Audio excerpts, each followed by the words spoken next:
আপনার ভিটামিন ডিটা যদি কমে যায় তাহলে আপনি কি, কি খাবার খাবেন এই সম্পর্কে আমরা একটু জানব।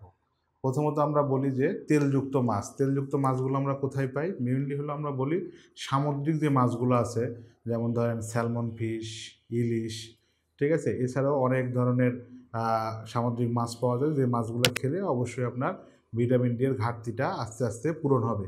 এছাড়াও আমরা ডিমের কুসুমে প্রচুর পরিমাণে আ ক্যালসিয়াম এবং ভিটামিন থাকে যেগুলোতে আপনাদের আ ভিটামিন ডিটা বাড়বে। এরপরে আমরা আসি হইলো গরুর মাংস এবং গরুর লিভার এগুলাতেও আপনার ভিটামিন ডিটা বাড়ে।